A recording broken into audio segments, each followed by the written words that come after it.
नमस्कार, जोहार, good morning दोस्तों। आज मैं आपको झारखंड की मुख्य 25 बड़ी खबरों को बताने वाला हूं। उससे पहले हमारे वीडियो को लाइक करके चैनल को सब्सक्राइब अवश्य कर लें। तो चलिए दोस्तों, जानते हैं झारखंड की फटाफट 25 खबरों को।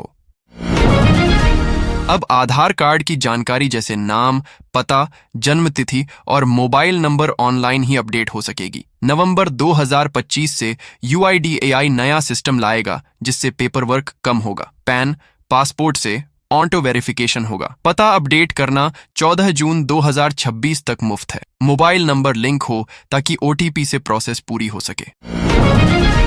शहर में स्मार्ट प्रीपेड मीटर के नाम पर दलाल लोगों से हजारों रुपए वसूल रहे हैं, जबकि असली खर्च करीब 1775 रुपए है। उपभोक्ताओं को इसकी जानकारी नहीं और बिजली विभाग रोक नहीं लगा पा रहा। 18 किलोवाट तक ही प्रीपेड कनेक्शन मिलता है। धोखाधड़ी खुलेआम हो रही है पर शिकायतें नहीं पहुंच रही। सरकार ने प्रधानमंत्री सूर्य घर मुफ्त बिजली योजना 2025 शुरू की है। इसका लक्ष्य 1 करोड़ घरों की छतों पर सोलर पैनल लगाकर हर महीने 300 यूनिट मुफ्त बिजली देना है। योजना का बजट 75,021 करोड़ रुपए है। इससे बिजली बिल घटेगा, किसानों की आय बढ़ेगी और पर्यावरण को भी फायदा होगा।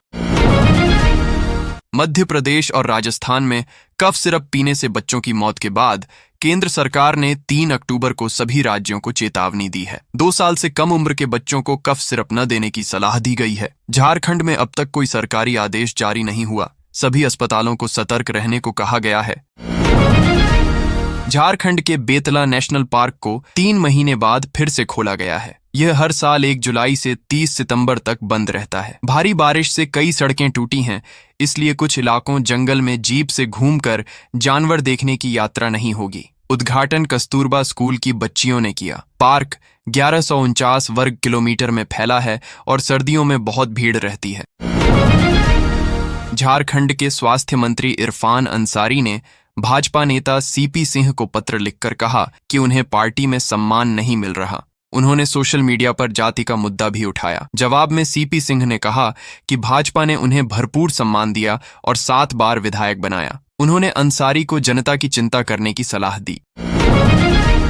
सरकार ने ड्रेस भत्ता नियम बदले हैं। अब 1 जुलाई 2025 के बाद नौकरी करने वालों और साल के बीच रिटायर होने वालों को अनुपात के हिसाब से भत्ता मिलेगा। 30 सितंबर 2025 से पहले रिटायर हुए कर्मचारियों से पैसा नहीं वसूला जाएगा। नए नियमों से कर्मचारियों को साफ और सीधी राहत मिलेगी।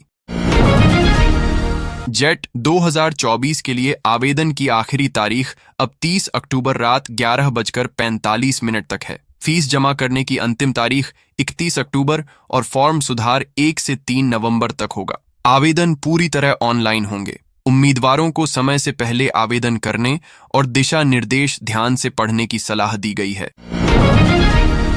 रांची के रिम्स में महिलाओं के लिए पेट, अंडाशय और गर्भाशय कैंसर की मुफ्त जांच शुरू की है। पहले ये जांच 3 से 5 हजार रुपए में होती थी। अब रोज 7-8 महिलाएं जांच करा रही हैं और 24 घंटे में रिपोर्ट मिल रही है।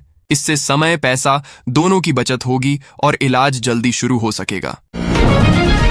देवघर के गांवों के स्कूलों में शिक्षक बहुत कम हैं। कहीं 100 से ज्यादा बच्चों पर बस 1 शिक्षक है। संसाधन नहीं, सड़कें खराब हैं। एक शिक्षक को कई क्लास को एक साथ पढ़ाना पड़ता है। बच्चों की पढ़ाई कमजोर हो रही है। सरकार को जल्दी से नए शिक्षक भेजने होंगे, वरना शिक्षा सिर्फ नाम की रह जाएगी। भाकपा माओवादी 8 से 14 अक्टूबर तक प्रतिरोध सप्ताह और 15 अक्टूबर को बिहार झारखंड बंद करने का ऐलान किया है। वे पुलिस पर फर्जी मुठभेड़ों में आदिवासियों की हत्या का आरोप है। नक्सली हमले की आशंका से झारखंड में अलर्ट जारी है। रेलवे, सड़कों और सरकारी संस्थानों की सुरक्षा बढ़ाई गई है। सुरक्षा बलों को सतर्क रहने के निर्देश दिए गए हैं। 21 अक्टूबर को दीपावली है और लोग घर लौटना चाहते हैं, पर रांची दिल्ली और रांची पटना ट्रेनों में भारी वेटिंग है। राजधानी, गरीब रथ और स्वर्ण जयंती ट्रेनों में टिकट मिलना मुश्किल है। स्पेशल ट्रेनों का किराया बढ़ा है। बस और टैक्सी विकल्प सीमित हैं। लोगों को टिकट नहीं मिल पा रही, जिससे परेशानी बढ़ गई है। स्वर्गीय मंत्री रामदास सोरेन की मौत के बाद घाटशिला सीट पर उपचुनाव होने वाला है। झामुमो से उनके बेटे सोमेश सोरेन को टिकट दे सकती है। कांग्रेस नेता प्रदीप बालमुचु ने भी चुनाव लड़ने की इच्छा जताई, लेकिन पार्टी ने झामुमो को समर्थन देने का फैसला किया। बालमुचु ने कहा कि यह निर्णय जल्दबाजी में लिया गया है। बिहार चुनाव में झारखंड के नेता सक्रिय हैं। हेमंत सोरेन, दीपक प्रकाश, अर्जुन मुंडा और बाबूलाल मरांडी प्रचार में जुटे हैं। कांग्रेस ने राधाकृष्ण किशोर, डॉक्टर इरफान अंसारी और दीपिका पांडेय सिंह को सीमावर्ती जिलों का पर्यवेक्षक बनाया है। झामुमो ने 12 से 15 सीटों की मांग की है। सीट बंटवारे पर जल्द फैसला होगा। राज्य सरकार अब बोकारो और गोड्डा इंजीनियरिंग कॉलेज खुद चलाएगी। पहले इन्हें पीपीपी मोड पर देने की कोशिश हुई, लेकिन कोई निजी संस्था नहीं आई। अब ये सरकारी कॉलेज बन गए हैं। पहली बार जेसीईसीई से नामांकन हुआ है। कुल 630 पदों पर भर्तियां होंगी। कॉलेजों को आगे खुद आत्मनिर्भर होकर खर्च उठाना होगा।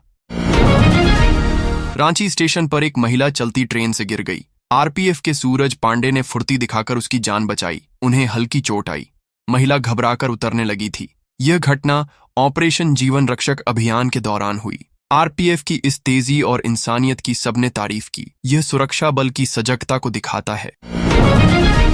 जमशेदपुर के मानगो इलाके में होटल के बेसमेंट में गैस सिलेंडर फटने से आग लगी। धमाके में होटल मालिक, एक कर्मचारी और एक ग्राहक घायल हुए, जिनका इलाज अस्पताल में चल रहा है। दमकल और पुलिस ने जल्दी राहत कार्य किया। आग से होटल और आसपास की दुकानें भी नुकसान हुईं, पर कोई बड़ा हादसा नहीं हुआ। जांच जारी है। मुख्यमंत्री हेमंत सोरेन अचानक दिल्ली रवाना हुए। उनके साथ पत्नी कल्पना सोरेन भी थीं।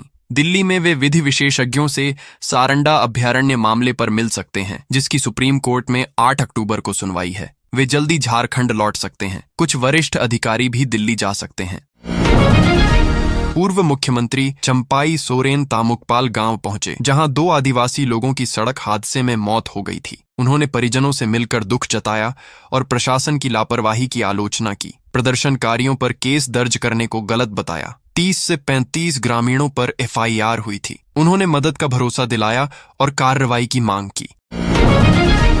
झारखंड में ओबीसी छात्रों को 2 साल से छात्रवृत्ति नहीं मिली है। सरकार केंद्र से फंड न मिलने का हवाला दे रही है। 8 अक्टूबर को रांची में छात्र आंदोलन करेंगे। प्री मैट्रिक और पोस्ट मैट्रिक छात्रवृत्ति रुकी हुई है। करीब 4 लाख छात्र इससे प्रभावित हैं। 700 करोड़ रुपए की जरूरत है। प्रक्रिया की धीमी गति से छात्र परेशान हैं।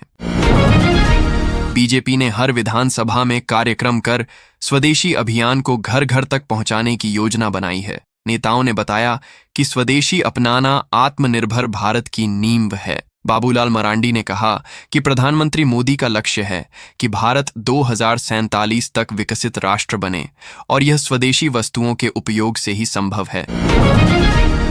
राज्यपाल संतोष गंगवार तृतीय दीक्षांत समारोह में कहा कि झारखंड के सभी विश्वविद्यालयों को छात्रों को समय पर डिग्रियां देनी होंगी। उन्होंने बताया कि नीलांबर पीतांबर विश्वविद्यालय को 16 साल हो चुके हैं, पर अब तक केवल 3 दीक्षांत समारोह हुए हैं। राज्यपाल ने इसे चिंता का विषय बताया और कहा कि लड़कियों की संख्या गोल्ड मेडल विजेताओं में सबसे अधिक है, जो विकसित भारत का प्रतीक है।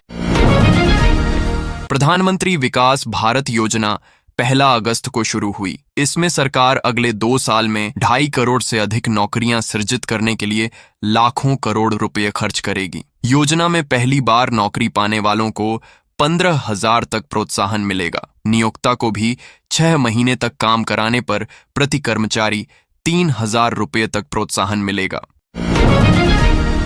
पूर्व सीबीआई संयुक्त निदेशक एन.के. सिंह का 81 वर्ष की उम्र में निधन हो गया। उन्होंने 1977 में तत्कालीन प्रधानमंत्री इंदिरा गांधी को गिरफ्तार किया था, जो इतिहास में पहली बार था। वे ईमानदार और अनुशासित अधिकारी थे, जिन्होंने कई महत्वपूर्ण मामलों की जांच की। राजनीति और लेखन में भी सक्रिय रहे। उनका जमशेदपुर से गहरा संबंध था। चाईबासा एमपी एमएलए कोर्ट में भाजपा नेता अमित शाह पर टिप्पणी मामले में राहुल गांधी की सुनवाई न्यायाधीश के अवकाश के कारण टल गई। अदालत अब 9 अक्टूबर 2025 को फैसला सुनाएगी। राहुल गांधी ने व्यक्तिगत उपस्थिति से छूट मांगी है। फैसला तय करेगा कि वे आगे सुनवाइयों में आएंगे या नहीं।